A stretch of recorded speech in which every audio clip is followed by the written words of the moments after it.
Hi everyone, welcome back to another episode of Success in Sales, Hacks and Chats with Mike McDonald and a very special guest. We have Ian Christelow joining me today. Ian, thanks for coming on the show. My pleasure, Michael.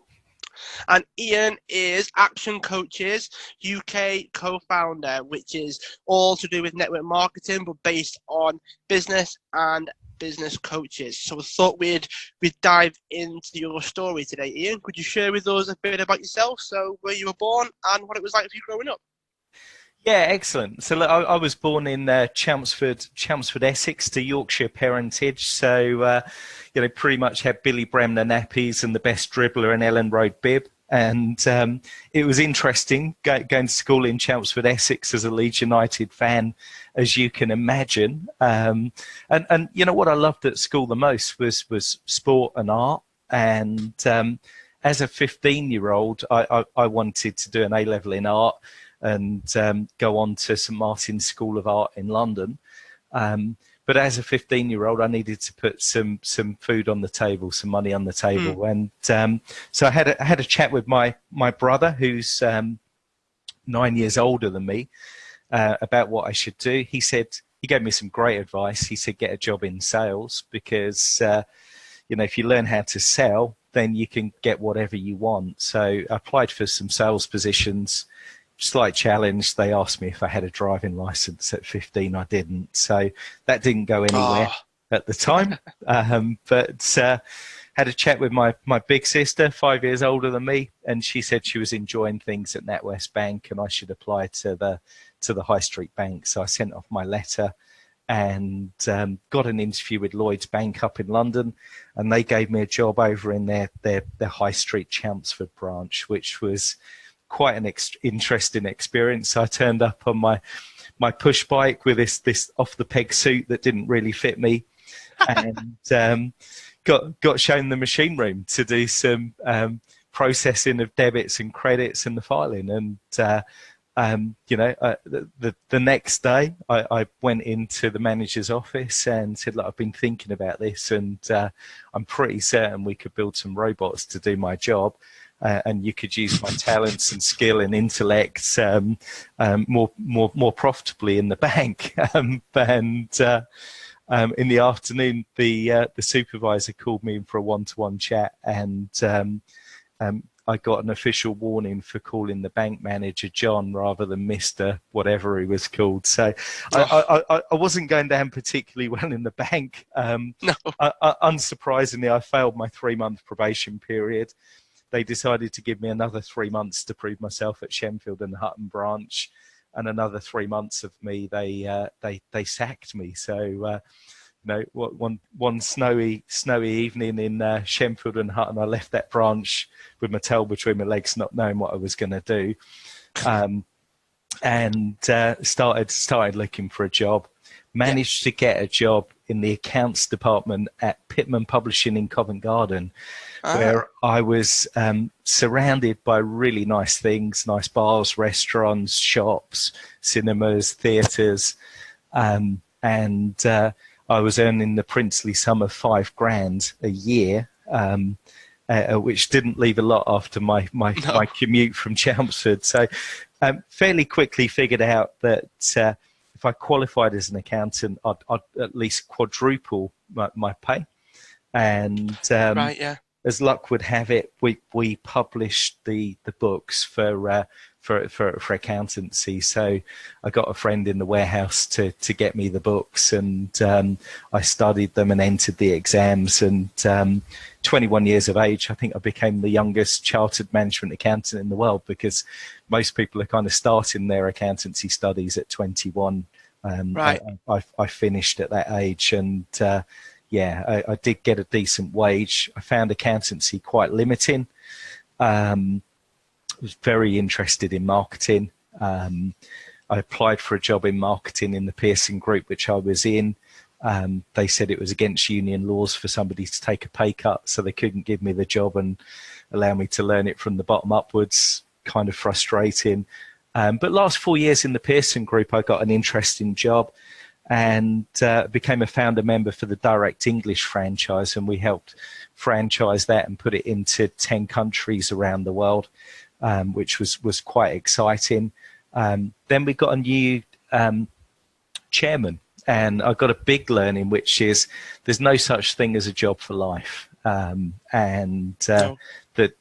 The new chairman didn't see direct English as a core part of the business.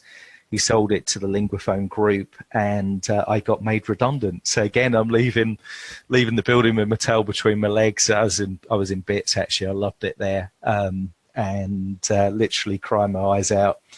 The next day, I did what seemed the only sensible thing to do. I bought a convertible sports car with some of the redundancy money, and as you do, yeah. Yeah. I drove to the port and got a boat across to Spain and travelled around Spain and Portugal until it started to get a bit chilly. And then I got a plane to Hong Kong, China, and then Australasia. Ended up on an island, little island in Thailand, living the dream really for about £10 a day, and kind of didn't want to go home, but forced myself to go home. Finished off an MBA that the Pearson Group had kindly invested in me.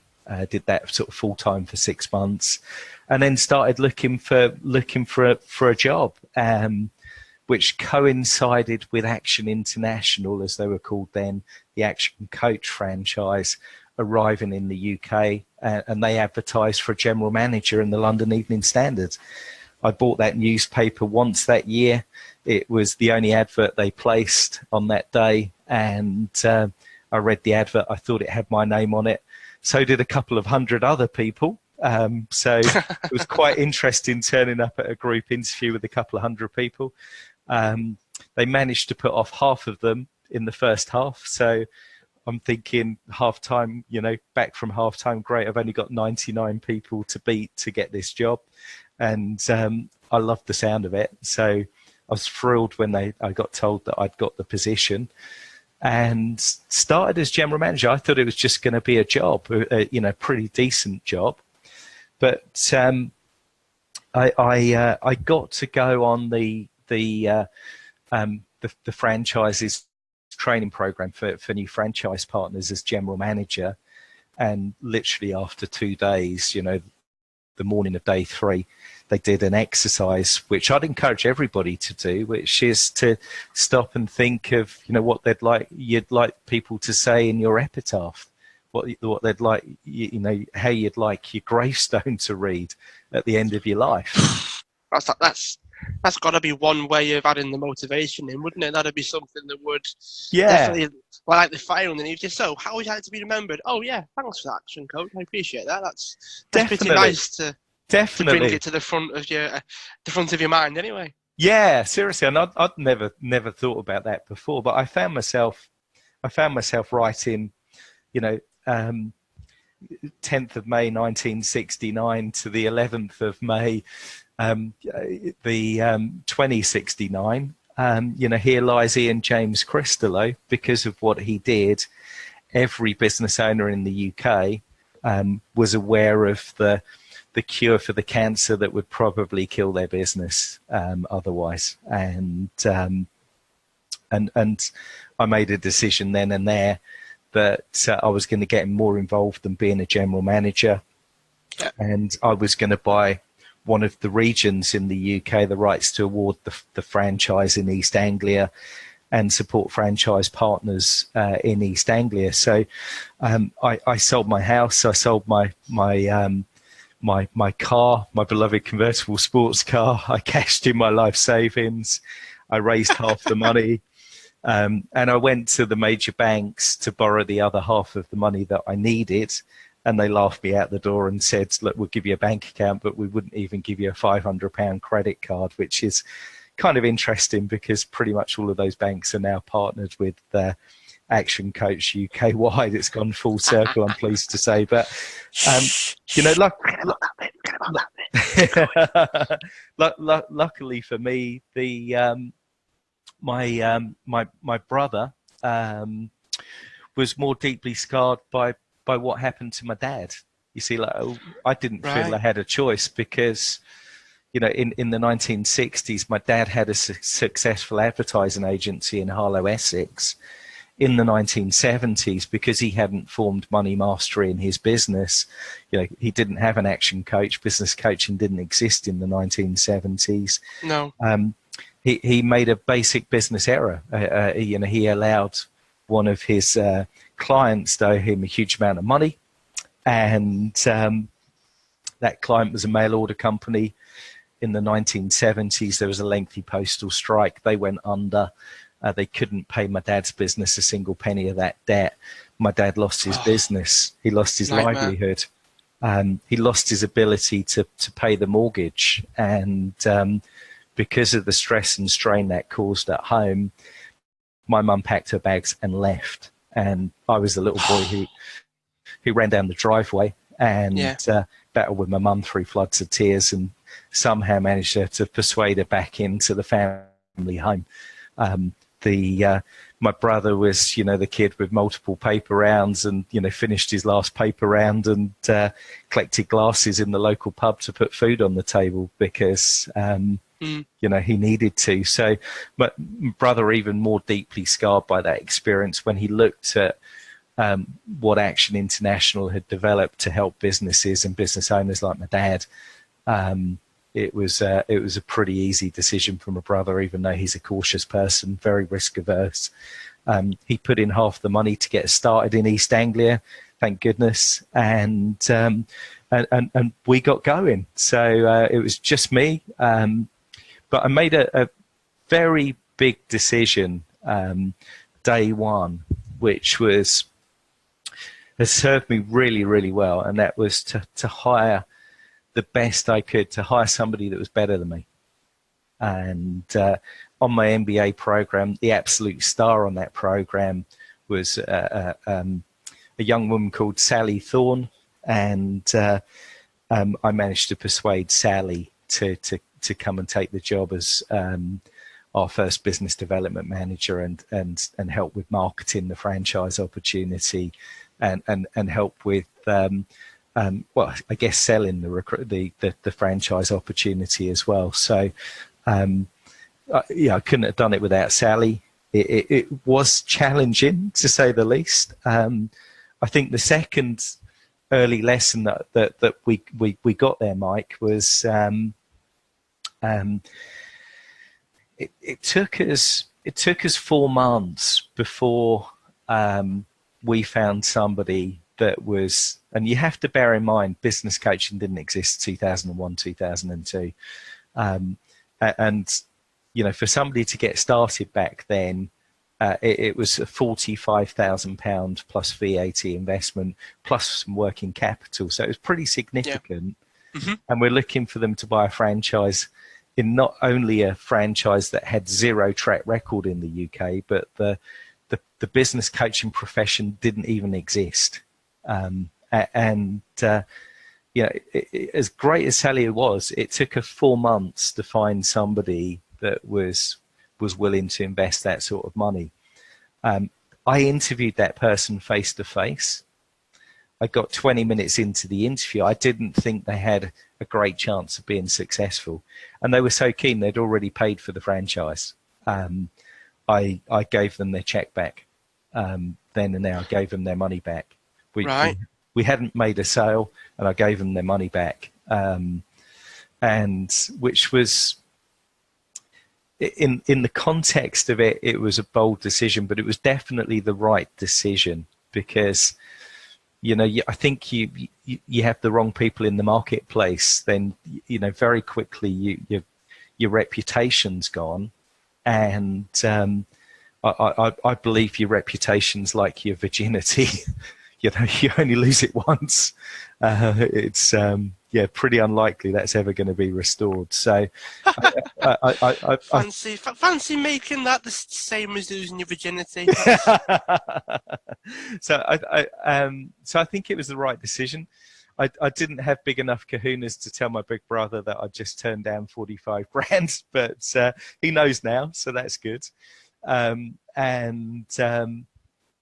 look, I think fortune does favour the brave. I think you keep doing the right things, and the universe finds a way of rewarding you. And literally, at the end of the 6th month, the night before the planes flew off to the training, which was back then was held in Australia, at 9 o'clock in the evening, our cleaner witnessed our first franchise agreement, and we stayed in business. We literally were down to nothing in our business bank account, and I had nothing personally left. So,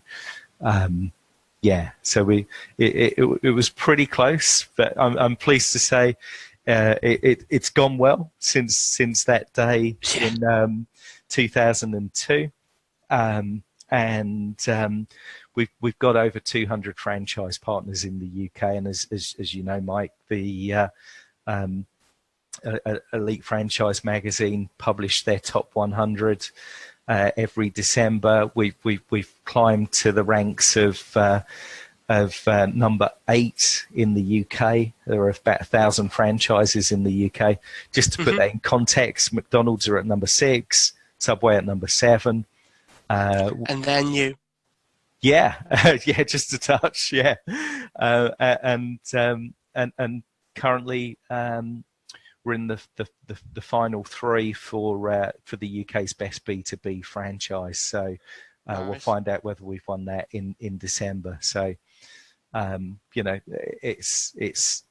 it's turned out very, very well for our franchise partners. But the biggest winners in all of this have been the business owner clients, and we've built a network now of and a community of over 2,000 business owner clients in the UK.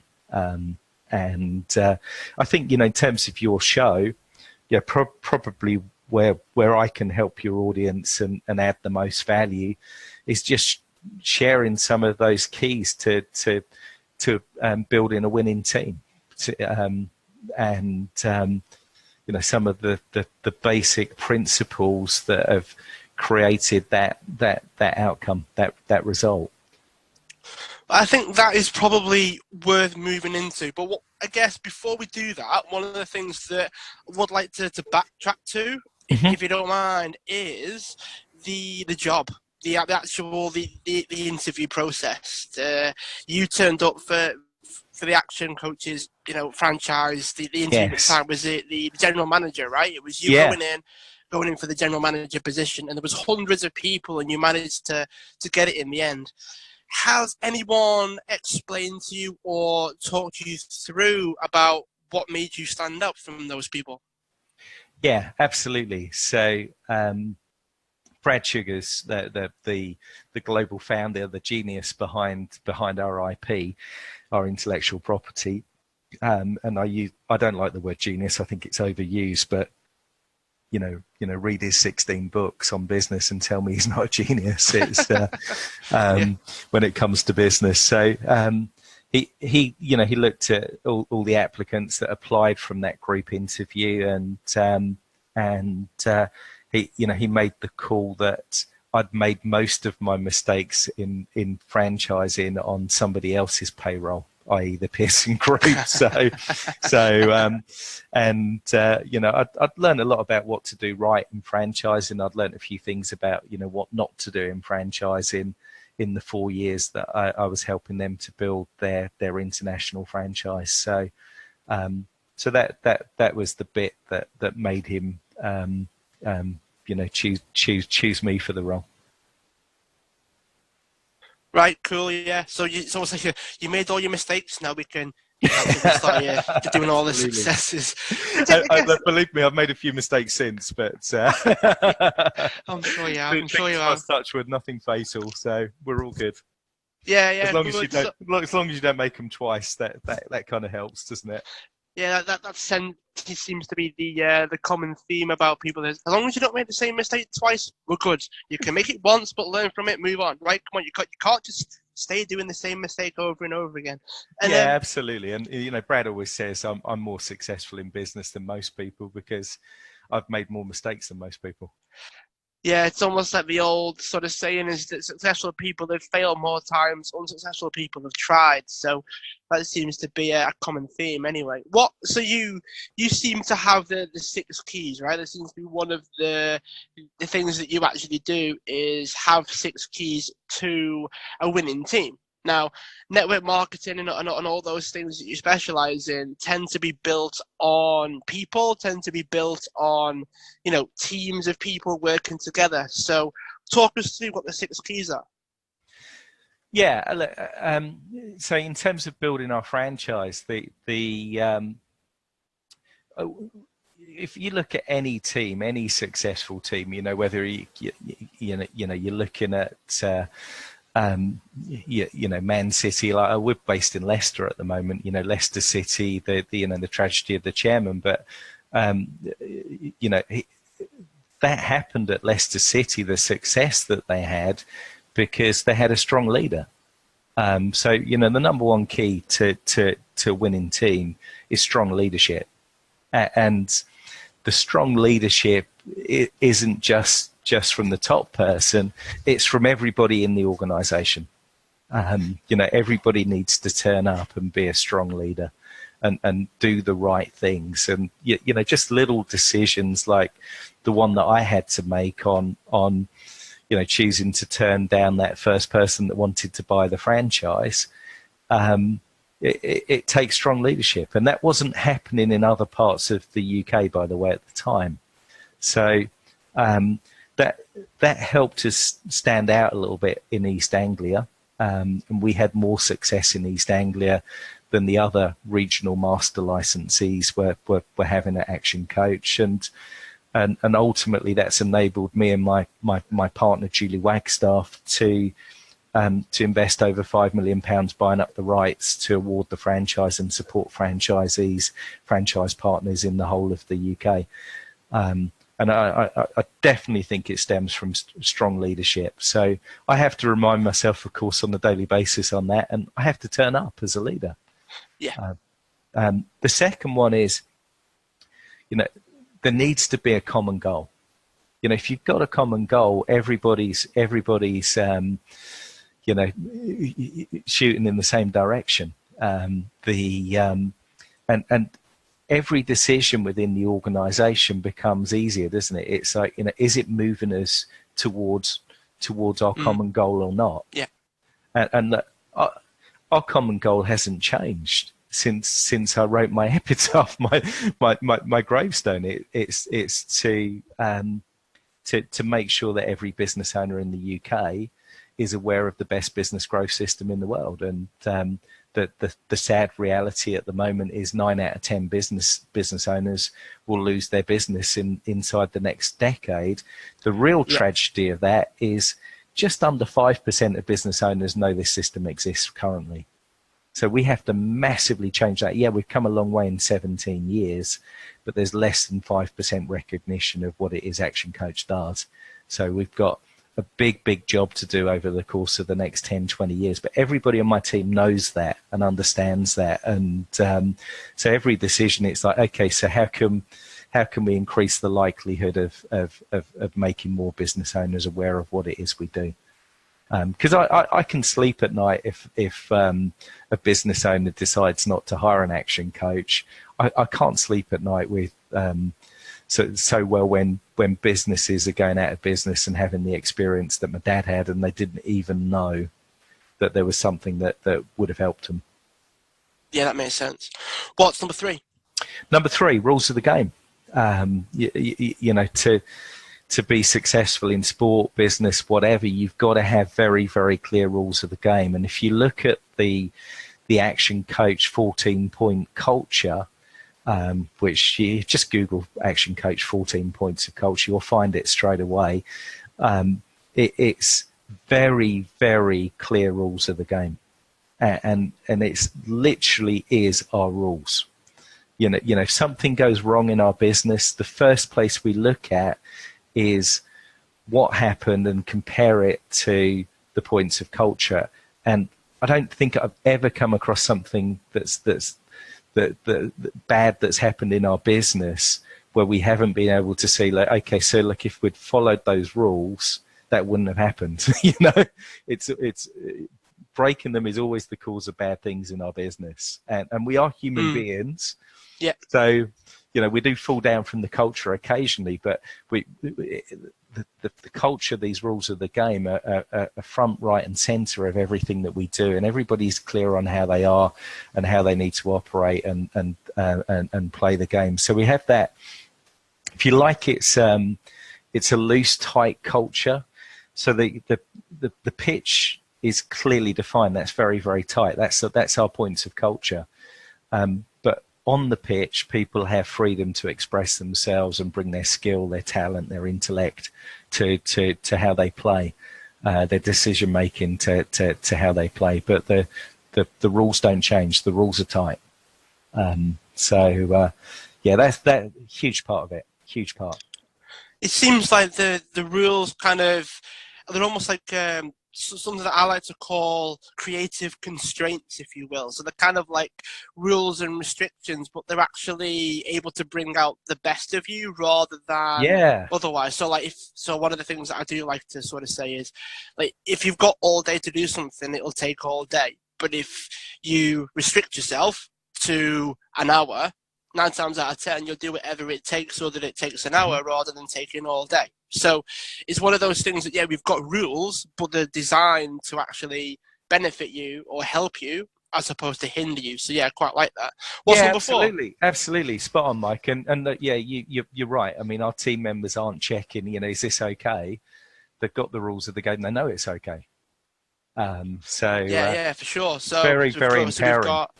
We've got strong leadership. We've got common goal. Rules of the game. Rules of the game. And number 4? Next one, look, when you set the goal, you've got to have an action plan to get there.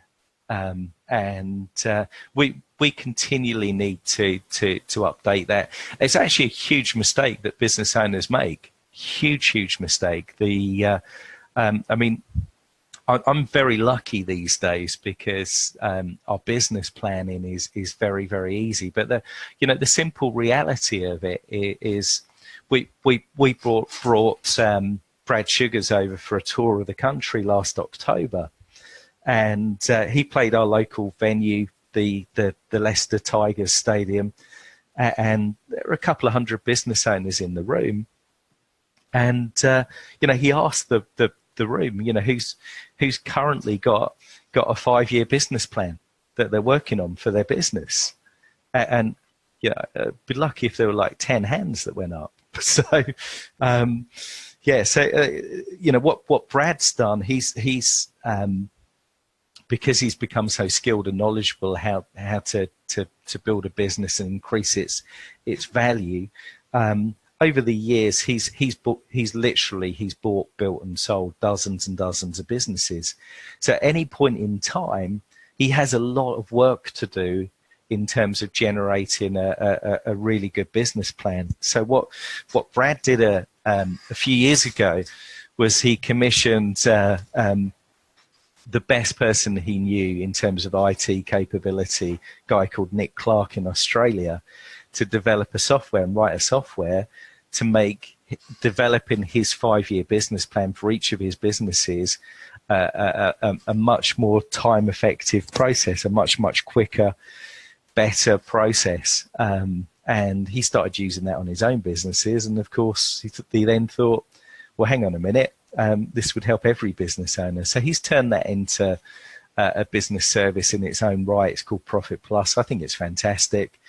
Julie and I, we've recently invested in the rights for that for the UK as well, because every business owner needs a plan. And the sad reality of it, Mike, is most business owners I talk to and get to know initially, they're literally spending longer planning their holiday each year than they are planning their business. And we know the cliche, fail to plan to fail kind of thing. It's and that's a big part of the fact that 9 out of 10 businesses die inside 10 years. Yeah, it's something that I would agree with, I guess, because if you haven't got the goal, then it's hard to know what you're planning for as well sometimes. Absolutely. So it's kind of like you got to reverse engineer it to a certain extent. What would number 5 be? So once we've got the leadership, so like working from the top down, once you've got the common goal, that's moving in the same direction, you know the rules of the game, so you know what to do, what not to do, all those things. And you've got the action plan, i.e. business plan. You recommended 5 years. Obviously, you can plan just any plan, I guess, is better than no plan. What's number 5? Number 5, we've got a culture of supporting risk-taking. And by risk-taking, I mean calculated risk-taking. For instance, next year, because it's going to drive us closer to our goal, one of the things that we're going to be trialing is mass media, like television. Now, we're not going to go to an advertising agency and say, look, we want to buy up all the advertising slots, in between Coronation Street for tens of millions of pounds. We'll go to the advertising agency and we'll trial a town for Sky TV, for Sky News, for Sky Sports, for Fox News, and we'll trial it in that town, which is a sensible risk for us to take. Now, if we get responses from business owners in that town and it generates clients and we start helping more business owners in that town, and the marketing campaign is profitable, guess what we'll do? We'll end up doing every town in the UK. But yeah, the point is, one of my team came up with that idea, and I'm like, great, okay, well, I want to back you on that. Who do we need to be working with? And okay, so she's now talking to the best advertising agencies and working on creating that marketing campaign. And my marketing manager, she's got my full backing on that, because I support risk taking in a calculated way. And I don't think that was always the case in my corporate career. Yeah, I mean, I think it's hard, I guess, isn't it? Because you want to take risks, but then as soon as you start calculating everything, you realize it might not be as much of a risk as you first thought.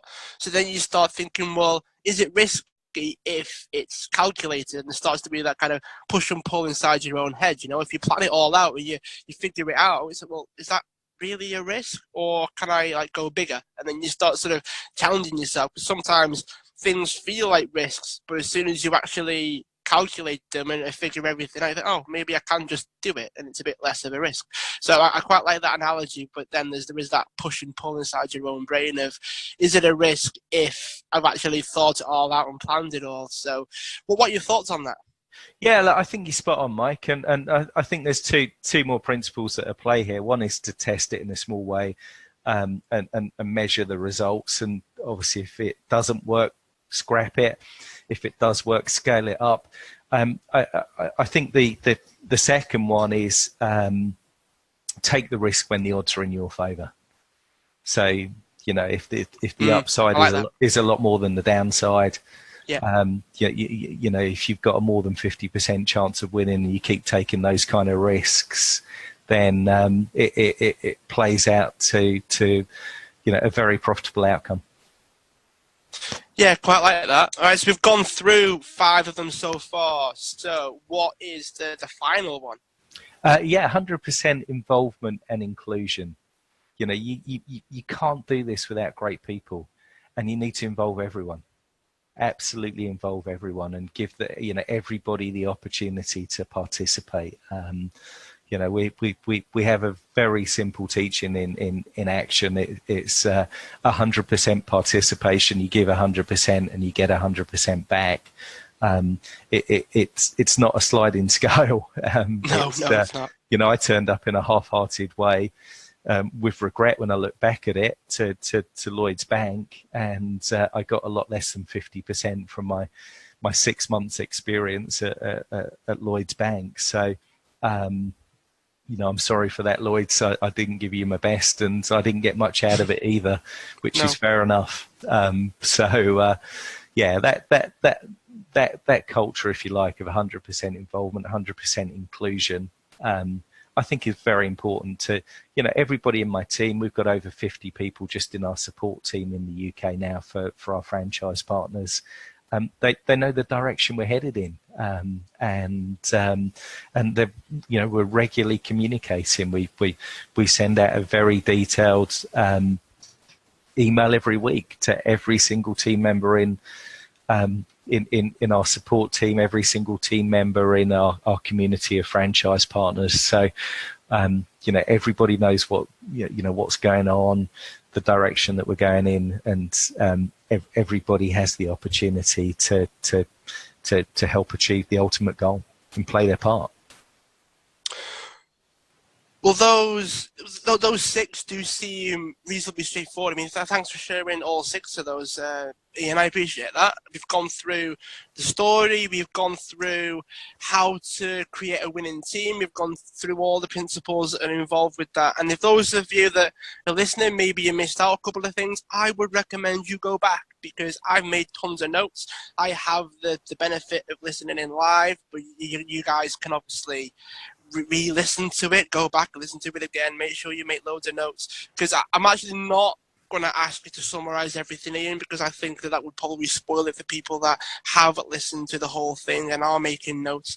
If people want to find out a bit more about yourself, where can people go? So we've got Action Coach, we've got 6 keys. How can people find out more? Yeah, just go to actioncoach.co.uk. And whether you're interested in getting help with building another business, or whether you're interested in the limited number of business opportunities we've still got left in the UK, you'll find information there. Or whether it's even an event as well. The simple thing is, we'll have 1,500 success-orientated people gathering together at the Telford International Conference Centre in April, which should just be a fantastic event. We've got people like Sir Clive Woodward coming along to teach his keys to building successful teams with the England rugby team, and also the London 2012 Olympics team, where all of the heads of sport reported into Sir Clive. So everything that he's used to achieve incredible outcomes with the Olympics and the rugby are relevant to business. And he's going to do a half-day workshop at some point in the 2 days. So we get incredible speakers, incredible learning opportunity, and you kind of got to come along to get a sense for how amazing that 2 days is with 1,500 like-minded people gathering together. That's an amazing thing. We're very lucky. I mean, a lot of these ideas that they're not my own. They're not even my teams, my direct teams. It's Action International was founded by a business genius, Brad Chiggers, and he came up with this idea of the Business Excellence Forum and Awards to give business owners recognition and an amazing learning platform. And 5 years ago, we got 100 people to a small hotel in Reading, and that's going to be 1,500 people 5 years on. So right, wow. It's pretty cool. It's only growing, and get along sooner rather than later and experience what that's like. Well, that is a pretty good way to end it, and thanks for coming on. We do have one last question for you though, and I ask all my guests this, and we've had some crazy answers to funny answers to everything else in between, so we don't have to talk about anything that we've spoken about. And it's, what would you like the world to know about you that it doesn't already know? What would I like the world to know about me? Crumbs. Interesting. Yeah. So don't worry, I don't prepare anybody. So look, the serious answer is I would like them to know about this Action Coach thing if they're in business. I'd like them to know about that for sure. Crumbs. Funny answer. I've got some interesting family connections. I know yeah, so our family own a Winston Churchill cigar because my granddad was mayor of Harrogate and entertained Winston Ah. Churchill at his home. So there you go. We own a Winston Churchill cigar still in the case. Well, that's definitely interesting, and it probably took you by surprise, the question, to be honest. But I do actually don't prepare anybody for it unless you've actually listened to the show, and I do it for that reaction, Ian. That's exactly why I asked the question. So I appreciate you coming on. For those of you that are listening, you're brand new to the show, make sure you subscribe so you don't miss any of our future guests. Make sure you share this one out. Tell people about Action Coach and the work that they're doing. We've got to help them overtake McDonald's. That's what we have to do. We have to help Action Coach overtake McDonald's. That is the goal. That is the goal. Ian, thanks again, and I'm sure we'll keep in touch. Wonderful. Thanks a lot. Cheers, Mike. Take care. Have a great day. Thank you.